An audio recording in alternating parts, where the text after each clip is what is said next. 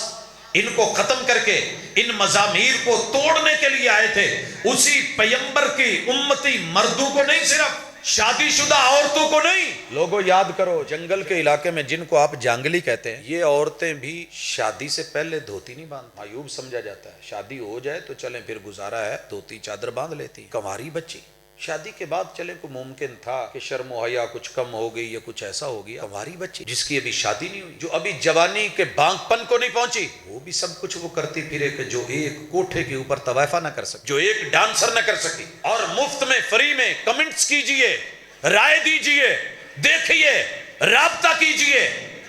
یہی تیری میری اپروچ تھی اور اتنے گر گئے آپ اور میں. اپنے اپنے گھروں میں اپنے اپنے وجود کی، اپنے اپنے بچوں، اپنے بیٹیوں کی خبر لیجئے، نہیں تو آپ کے گریبان پکڑے جانے. اور قیامت کے دن گریبان یہ نہیں، ڈائریکٹ نرگٹ ہونی ہے، یہاں سے کپڑے نہیں ہونے. اور پکڑنا کن نے؟ انہی بیٹیوں، انہی بچوں نے، جن کو آج بڑا ایزی موڈ میں لے کر کے دیا ہوا ہے. جناب کوئی نہیں، سٹیٹس ہے، برانڈ چلتا ہے، لوگ لے کے آتے ہیں. ہمارے بچے نہ لے کے گئے تو کیا ہوگا؟ لیکن جو ہو رہا ہے، یا ایھا الذین آمنوا قوا انفسکم واہلیکم نارا، ہم نے اپنے پیغمبر کے ذریعے میسج دے دیا ہے، خود کو اور اپنے بچوں کو جہنم کی آگ سے بچاؤ. وقودھا الناس والحجارہ، جہاں انسان ہی انسان ہوں گے، پتھر ہوں گے. کون کیوں پتھر ساتھ ڈالے؟ پتھر دل ہو گئے تھے، سمجھتے نہیں تھے. پتھر مت بنو، پتھروں میں بھی نرمی ہے. پہاڑوں سے چشمے جاری ہوتے ہیں، بلندیوں سے گر کے لینڈ سلائڈنگ ہو کے جھک کے اللہ کے ڈر سے وہ بلندیوں سے نیچے آ جاتے ہیں. انسان تو نہیں جھک سکا. تو اس لیے گزارشات چاہتا تو بہت لچھے دار دائیں بائیں ادھر ادھر کے واقعات بھی ہو سکتے تھے، لیکن یہ تیرے میرے گھر کو جو گھن لگ گیا ہے، گھن لگ گیا ہے، جو دیمک لگ گئی ہے. لکڑی کو لگے تو فکر ہوتی ہے، سپرے لیتے ہیں، جناب یہ کرو وہ کرو. اگر کوئی مسئلہ ہونے لگے، لوہے کو زنگ لگے، ہمیں فکر ہوتی ہے. دیوار میں دراڑ آئے، ہمیں پریشانی ہوتی ہے. بلڈنگ بیٹھنے لگے، ہمیں فوری افسوس ہوتا ہے. لیکن بھٹھے کے بھٹھے، گھر کے گھر، فیملیوں کی فیملی یا خاندانوں کے خاندان، کرداروں کے کردار، اور مردوں کے مرد، جوانوں کے جوان، بچوں کی بچیاں، یہ چھوٹے چھوٹے ننھے منھے افراد، ان کو سب کے سب جو ہے وہ ہمارے ہاتھوں سے نکل رہے ہیں، چھن رہے ہیں. اور ہمارے ہو کر کے بربادیوں کے دھانے میں گٹر میں بچہ گرے تو ماں باپ بھاگتے ہیں، رشتہ دار بھاگتے ہیں، گلی والے بھاگتے ہیں. ایک کتے کا بچہ سائیکل کے سامنے آئے بریک لگاتے ہوئے، میں نے گاڑیوں کو دیکھا ہے الٹ جاتی ہیں. اپنے بچے کہاں جا رہے ہیں سوچئے، ہم کہاں جا رہے ہیں یہ بھی پرکھیے. یہ دروس بلا وجہ نہیں ہوتے، یہ حاضریاں صرف فارمیلٹی نہیں ہے. بڑی ساری جگہ پہ ہمیں ٹیوننگ کی ضرورت ہوتی ہے. اگر ہفتے مہینے کے بعد بائک کی ٹیوننگ کروا لیں، وہ روڈ کے اوپر جو ہے پک صحیح لے لیتی ہے، تو یہ جمعے ہفتے سے ہفتے تلک، جمعے سے لے کے یہ کفارہ کیا ہے؟ تیری میری ان غلط سوچوں کو پاکیزہ کرنے میں، تبدیل کرنے میں، نیت میں، گفتار میں اور کردار کی اصلاح کے اندر اپنا کردار نبھائیے. خود بھی ٹھیک ہوں، دوسروں کو بھی اس کی دعوت دیں. اور درس کا مقصد ہوتا ہی یہی کہ میری چال غلط ہے تو چال درست ہو، میرے پاس آنے والا مال غلط ہے تو مال صحیح ہو جائے، میری تجارت میں دھوکہ ہے تو وہ صحیح ہو جائے. درس سنتے سنتے عمر گزر گئی. ہم تو ایک ملاوٹ صحیح نہیں کر سکتے، ایک ملاوٹ نہیں صحیح نہیں کر سکتے. پتہ ہوتا ہے، قسم اٹھا کے کہتے ہیں جی قسم ہے یہ دانا تو مارکیٹ چ نہیں لبنا، تے واقعی نہیں لبنا. اور کہا تھا قسم اٹھا کے سودا بیچنے والا، قیامت کے دن رب اتنا اس پہ ناراض ہوگا، اس کی طرف رحمت کی نظر سے بھی نہیں دیکھے گا. نہیں سنی جائے گی اس بد نصیب. مگر چل رہا مسجد اور منبر پہ جھوٹ بول کے قسم اٹھا کے ضعیف روایت بیچی جاتی، من گھڑت موضوعات سنائی جاتی، جعلی قصے، اور ہم سبحان اللہ الحمدللہ بلے بلے کیا بات ہے نعرہ لگا کے ہم اس کو ایکسیپٹ کر کے چلتے ہیں اور قوم خوش ہے۔ مجھے سوچنا ہوگا کہ اس سے مجھے ممبر اور یہ کرسی ملے گی یا قیامت کے دن جہنم کی آگ کے انگارے میں نے جو عمل کیے ہیں اس کا صلہ ملے گا یا اٹھا کے جہنم میں پھینکا جائے گا۔ اللہ تعالیٰ کا حدیث الغاشیہ عاملۃ ناصبہ تصلی نارا حامیہ تسقی من عین آنیہ لیس لہم طعام الا من ضریع لا یسمن ولا یغنی من جوع۔ اتنی درد ہے اس میں کہ ہائے ہول استعمال ہوا ہے، حل اتاک حدیث الغاشیہ، جیسے خوفناک خبر پتہ لگئی کیوں ہے۔ یہ انداز ہے اس صورت کا، اور ہے کیا؟ نیک لوگ عمل کرنے والے جنہوں نے وعدے نہیں کیے تھے، دکھ نہیں ہے۔ جس نے وعدہ کیا تھا آئیے ساری مانی جائے گی، مہمان نوازی ہوگی، ریفریشمنٹ ملے گی، کھانا ملے گا، پر ہیڈ ملے گا، بے فکر ہو جائیے۔ لیکن اگر نہیں کیا تو جیسے اس پہ تکلیف ہوتی ہے، اپنے رویوں پہ بھی اگر ہم نظر ڈالیں تو رب سے وعدے کر کے وعدے بھلائے ہیں۔ اور اس حدیث کے اوپر سلام کہوں، رسول صلی اللہ علیہ وسلم نے کہا جو قوم اللہ اور اس کے رسول سے کیے ہوئے وعدے بھلا دیتی ہے، اللہ اس کی سزا کیا دیتے ہیں؟ الا سلط اللہ علیہم عدوا من غیرہم فاخذوا بعض ما فی ایدہم، اللہ ان پہ دشمن غیروں سے مسلط کرتے ہیں، ان کے پاس جو تھوڑا بہت بچا ہوتا ہے وہ بھی چھین لیا جاتا ہے۔ کیا بچا تھا تیرے میرے پاس؟ وہ بھی ٹیکسز لگ لگ کے۔ جب تیرا میرا بینک غیروں کے پاس ہے، اسٹیٹ بینک، تیری میری موٹر ویز، تیرے میرے ایئرپورٹس، تیرے میرے وجود گروی ہیں جناب، ادھارے ہیں، ابھی باپ کی پشت میں نطفے ہوتے ہیں تو ہم ہزاروں کے ادھار کے نیچے دبے ہوئے ہوتے ہیں۔ جب تیری میری حالت یہ ہو چکی ہے پھر رب نے دشمن تو مسلط کرنا تھا، کیونکہ رب سے کیے وعدے بھلائے۔ آئیے لوٹیے ان وعدوں کی طرف، چیک کیا کریں اللہ تعالیٰ سے جو ہم نے وعدے کیے ہیں۔ میں امید کروں گا کہ جمعے کے موضوعات میں، یہاں کی کلاسز میں ان چیزوں کو بھی ذکر کیا جائے۔ ہم نے اللہ سے وعدے کیا، ان وعدوں سے ایک وعدہ یہ بھی تھا اللہ کبھی مشکل آئی تو تیرے در پہ رہوں گا۔ مشکل آنے کی دیر ہے، ہمیشہ اللہ اللہ کرتے رہتے ہیں، مشکل آنے کی دیر ہے کسی نہ کسی ڈھیری پہ بھاگ جائے، پھر ہمارا کوئی اور ہو جائے۔ اللہ ہمیں معاف کرے، ہمارے عقیدے کی اصلاح ہو، اعمال درست ہو، اور یہ آج کی جو گفتگو ہے بلا وجہ نہ ہو، یہ صرف روٹین میٹر نہ ہو، بلکہ یہ دلوں تک پہنچے، چوٹ لگائے، اور پھر جو میل کچیل ہے اسے نکالے، خیر ہے اسے ہم قبول کر پائیں۔ لفظوں کی تلخی یا لہجے کی ترشی پہ مت جائیے گا، جو اندر کا مرض ہے، تقاضا یہی ہے۔ اللہ ہم سب کا حامی و ناصر و ما توفیقی الا باللہ۔ الحمد للہ رب العالمین الرحمن الرحیم مالک یوم الدین ایاک نعبد و ایاک نستعین اہدنا الصراط المستقیم صراط الذین انعمت علیہم غیر المغضوب علیہم ولا الضالین۔ یا رب لک الحمد کما ینبغی لجلال وجہک وعظیم سلطانک۔ ربنا آتنا فی الدنیا حسنۃ وفی الآخرۃ حسنۃ وقنا عذاب النار۔ یا حی یا قیوم برحمتک نستغیث۔ اللہم انا نعوذ بک من جہد البلاء ودرک الشقاء وسوء القضاء وشماتة الأعداء۔ اللہم اشف مرضانا ومرضى المسلمین۔ اللہم اشف مرضانا ومرضى المسلمین۔ اللہم اشفنا بشفائک وداونا بدوائک۔ اذهب الباس رب الناس واشف انت شافی لا شفاء الا شفاؤک شفاء لا یغادر سقما۔ اللہم اغفر لموتانا، اللہم ارحمهم۔ الہ العالمین تیرے بندے ہیں اللہ جو زندہ ہیں، ان پہ صحت والی عافیت والی زندگی اللہ وہ مبارک فرما دے۔ اللہ جو چلے گئے ہیں اللہ ان کی قبروں کو جنت کے بغیچے بنا دے۔ اللہم ان کانوا محسنین فزد فی حسناتہم وان کانوا مسیئین فتجاوز عن سیئاتہم۔ اللہ اگر وہ نیکوکار تھے تو درجات اور بلند فرما دے۔ اللہ کوئی خطائیں ہوئی ہیں بشری تقاضوں کے تحت تو اللہ تو رحمان و رحیم ہے، معاف فرما دے۔ اللہ میرے وطن کی مٹی کی حفاظت فرما، اللہ اسے اندرونی بیرونی دشمنوں کے حملوں سے محفوظ فرما۔ اے اللہ ہماری کمی کوتاہیاں، ہماری غلطیاں معاف فرما۔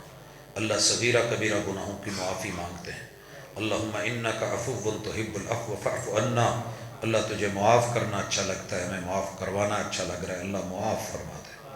اللہ پوری امت مسلمہ جس حالات سے دو چار ہے اللہ ان کی حالت زار پہ رحمت فرما۔ اللہ حرمین کی وہ رونق واپس لوٹا، اللہ حج اور عمرے کی وہ برکات ہمارے اوپر واپس لوٹا، اللہ جو ہم سے ناراضگی ہے وہ ختم فرما۔ اللہ ہمارے گناہ، ہماری غلطیاں، ہماری خطائیں، بدعملیاں، تو اس کا تقاضا تو یہی ہے کہ ہمیں سخت سے سخت سزائیں ملے، لیکن اللہ ہم سزاؤں کے قابل نہیں، اپنی رحمتوں سے معاف فرما دے۔ اللہم ارحم حالنا ولا تنظر الى سوء اعمالنا۔ صلی اللہ تعالی علی خیر خلقہ محمد وعلی آلہ واصحابہ اجمعین برحمتک یا ارحم الراحمین۔